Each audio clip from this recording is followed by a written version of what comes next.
Hello there. I'm Carolyn Rosenblatt, RN and elder law attorney. I'd like to share a bit of my new book, The Family Guide to Aging Parents, with you. This book provides answers to your legal, financial, and healthcare questions. And the last chapter is about how to protect your aging loved ones from financial abuse. You know, a lot of people have a general idea that financial abuse is a problem in our country. But do you know that a recent study showed that this costs elders over $36 billion a year? And it's everywhere. Scammers on the internet, family members ripping off aging parents, paid caregivers taking advantage of frail and trusting elders. They're all taking the elders' money.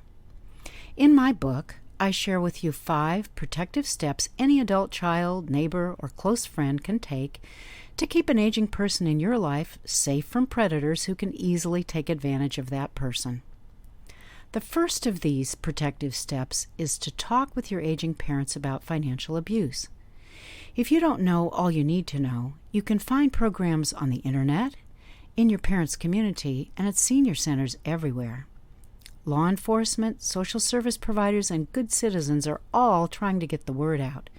Encourage your loved one to learn about this problem and be on the alert. The next tip of our 5 is to educate yourself about how vast the issue is and how clever the criminals are. You know they can take advantage of anyone, and that includes very smart and well-educated people. They prey on people who are worried about money, and most elders are, and they make tempting promises. The Consumer Financial Protection Bureau of our federal government has very good materials on its website, and you can read them to stay up on the latest scams. The third tip that I'm urging you to take is to start having more frequent contact with your aging parents as they get past, say, age 70 or 75. If you make a point to do this, maybe even weekly, you have a better chance of catching problems before something terrible could happen.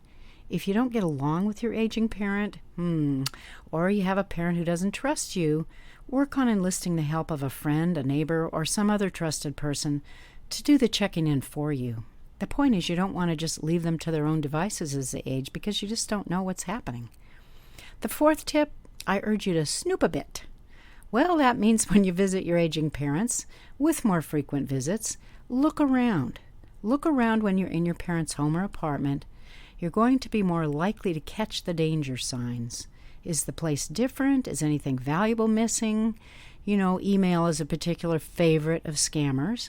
They can get a lonely senior very involved in a relationship, eventually designed to get money from that senior. If your parent uses email, check it out. See whether your parent is engaging with any strange person, and do this whether they know you're looking or not. And fifth, the final tip, is to look at your parents' snail mail.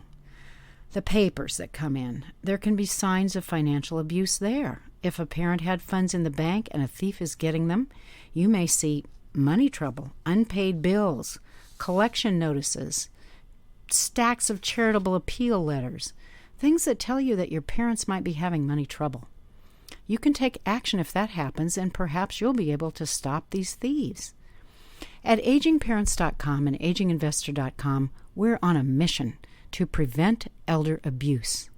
I'm hoping my book, The Family Guide to Aging Parents, will help you be more aware of how you can join us in this effort.